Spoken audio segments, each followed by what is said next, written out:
Hey, it's Bree from Saltlick, and today we will be dissecting Mint Green from my debut album. Until next time.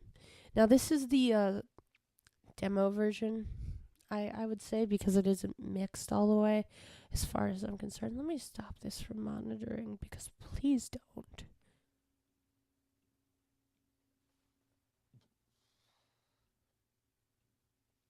I'll just say that's fine. So if you look, the song's pretty simple here. We have our guitar track, or guitar track stack, because if you look into it, we have a lot going on here. Okay, so we are monitoring there, so I'm not going to click on that. We have 1, 2, 3, 4, 5 guitar tracks, each with their own little different things here.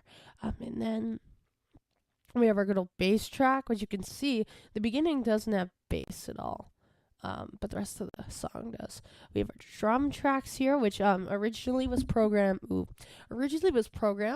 but I decided to bounce it so that I could just fuck with it more. And then we have our vocal track, which you can tell here is 3. We have our verse vocals. We have our 2 separate vocals for the chorus here. So this is probably one of the longest songs I've written. And it kind of has the longest anticipation almost to a fault because the actual lyrics don't kick in until almost 2 minutes into the song. And I did that on purpose because I'd like to make y'all wait. So let's give this a little look-see over here and see what we've got going on.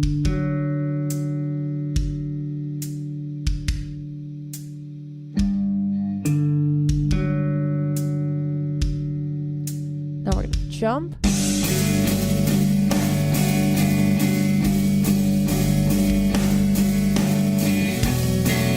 And we're going to jump.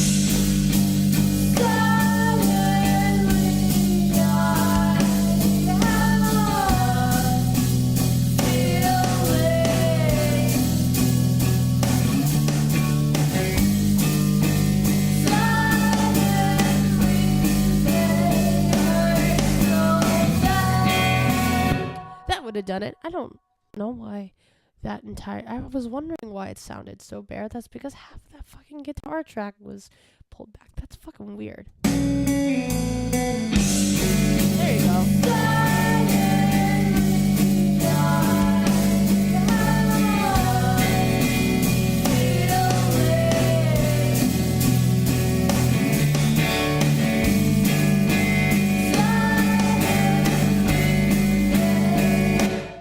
So like I said, this was kind of the first mix. I don't know what I did more so to make it sound complete. I can't remember, but this is the file I have.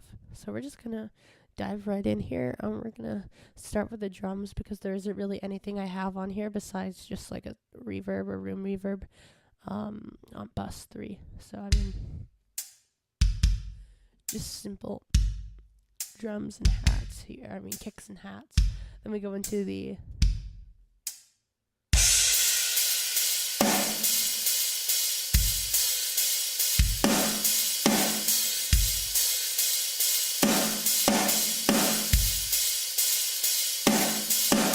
and you can just see here that snare spikes it. And that's because the particular drum kit I was using just really has like a boom and snare. So the snare always sticks out. And until next time, because of that reason, and that reason alone, except for when I make it intentional. And I kind of toned it down for the verse where I'm singing. And my drummer Stan does a really good job of doing that justice live. So that's the drums. The bass, I just remember being so off while I was recording it, or just being like, fuck it, that's the character of the song. So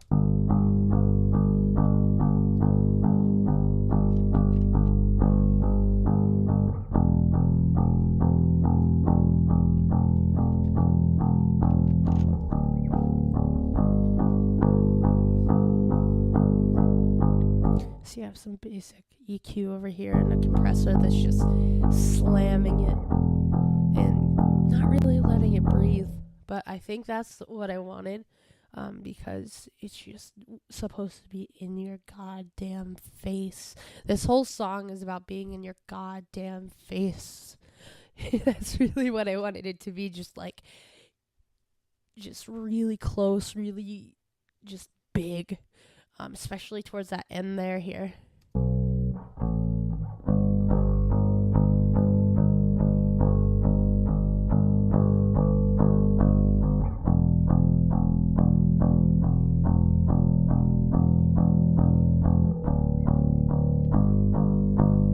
Yeah, it's just all about being really in your face. The guitar part. Actually, we'll dive into that last. But let's hear the bass and the drums together, because that's always interesting to hear. Let me stop this bass from monitoring. Here we go.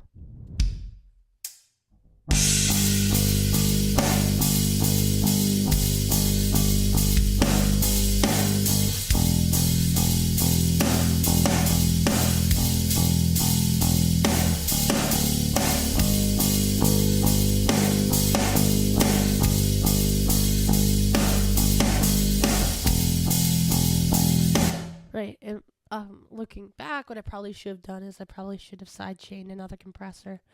In fact, I'm going to do that right now. And I'm going to probably... I can't do it now. But what I would have done is I would have isolated the kick, and I would have sidechained the kick to a compressor, so that anytime the kick went in, the bass kind of ducked down, so that it would have given room for the kick. But things you do, hindsight's 2020. Moving on. Let's go to the guitars now. So there's a lot of them for this beginning here. We're just gonna play these.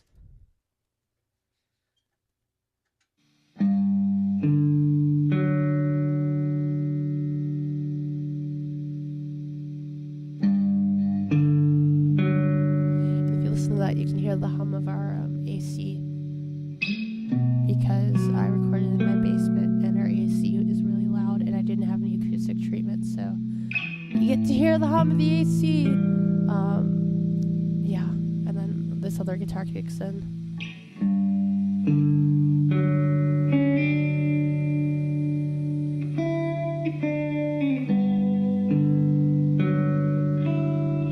But with the drums, it kind of hides that hum, which is good, because sometimes I hate the fact that I have to record in such a non-acoustically treated environment. God, that truck. We have a truck outside that's just leaving now. It's annoying. So what I did is I think I double tracked this. One moment.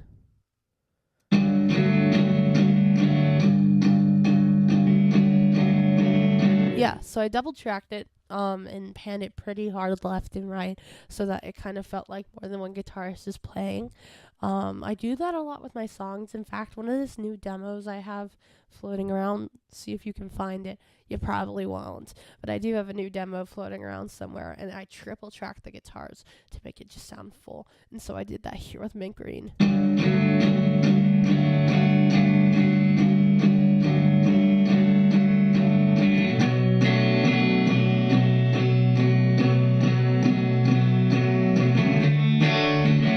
If you have the bass in,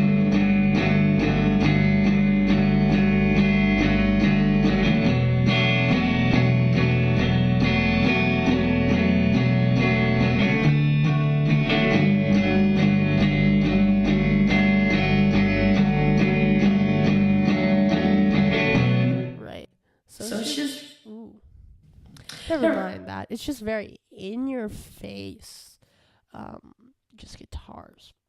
And you get to this verse here that's a lot less that. And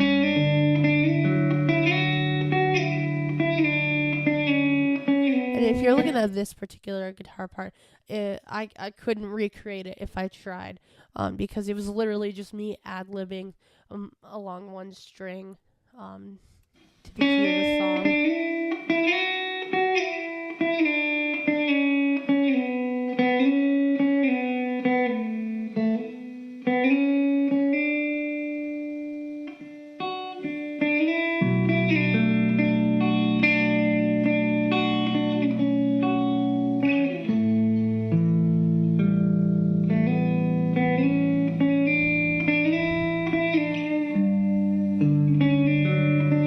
Right, so I'm all about just weaving guitar parts in and out.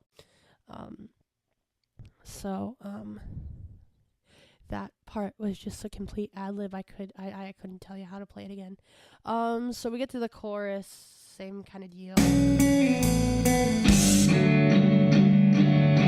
But then there's this little guitar solo that kicks in as well. I call it C guitar. I don't know why. But it's this little solo here.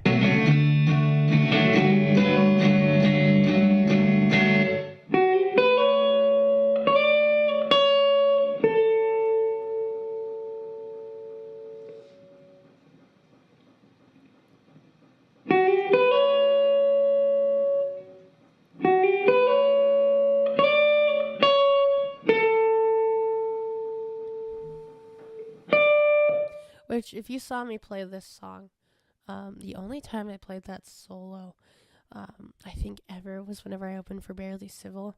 Besides that, I usually just at the end there, because it's at the end of our set, I usually just go into a drone. But we often overlook just how cool that little solo is.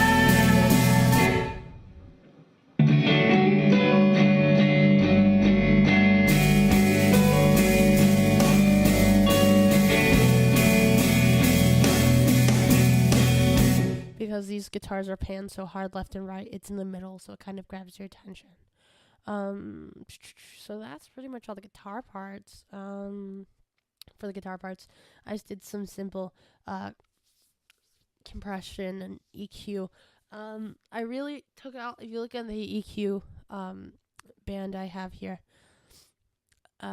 Classic Guitar Improved, but I also really just put a huge high pass filter, because I really didn't want the low end of the guitar to interfere with the low end of the bass and the kick, because that would just be rumbly as all hell. So if you actually take that off here, you can just hear how low endy these parts are.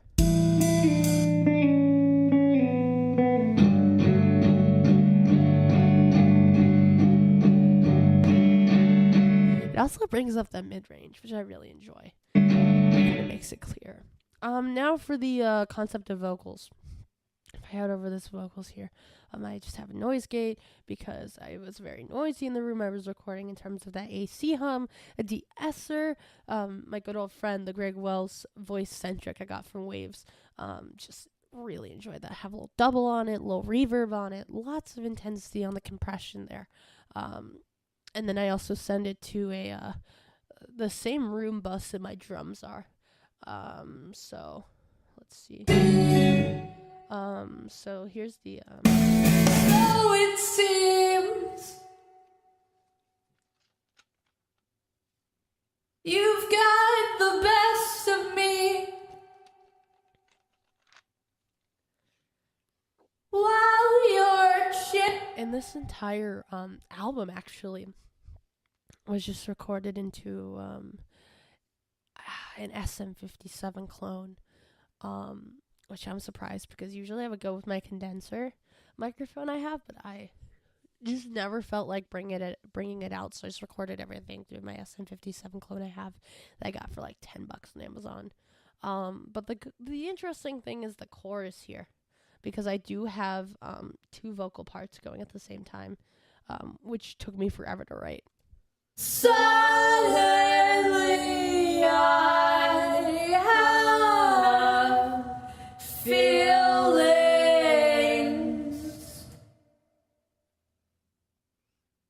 Suddenly they hurt so bad.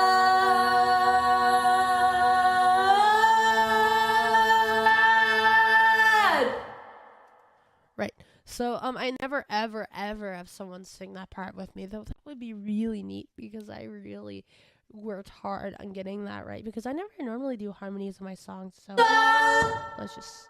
Suddenly I have feelings.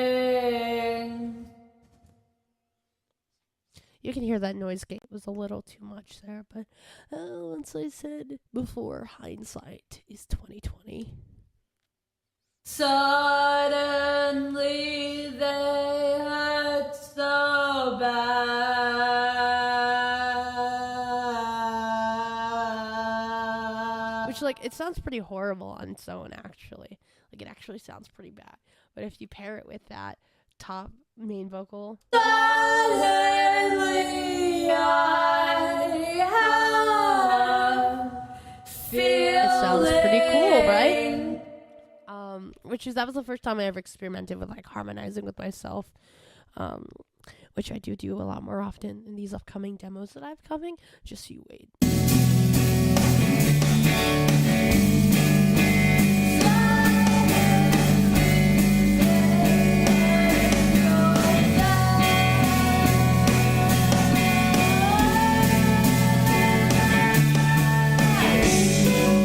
Right. So if we just hop over here to, I'm pretty sure I just did a preset for the master channel, adaptive limiter, a compressor, spread, and another compressor. For some reason, I probably put the limiter here.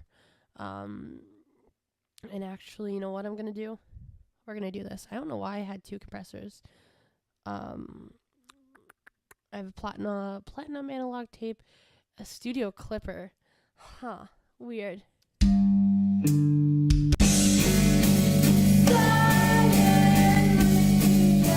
probably go with the outback.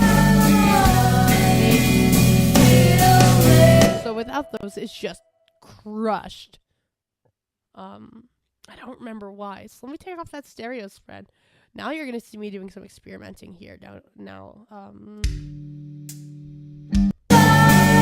that's just crushed. So we're gonna.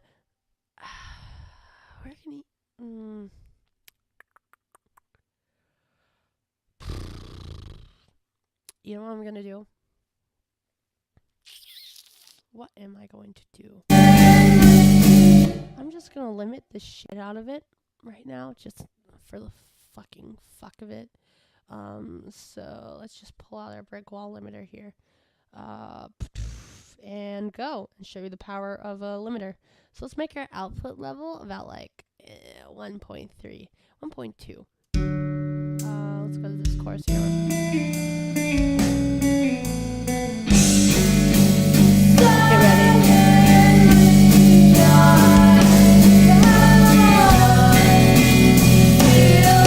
So we're loud. I don't know. There's a lot more I could have done. This was probably like the third song I wrote for this album. And by the end of the album, I'd already learned a lot more about audio and a lot more about workflow and stuff. And honestly, this is one of my messier projects. But y'all seem to dig it. So one day I might just like remix and remaster this and send it out to the world, or maybe just re-record it all together. Who knows? Until then, though, thanks for watching this dissection of Mint Green. Please, if you feel free to ask me to dissect any other songs, it's gonna be cool. I really like doing these. So yeah, thank you.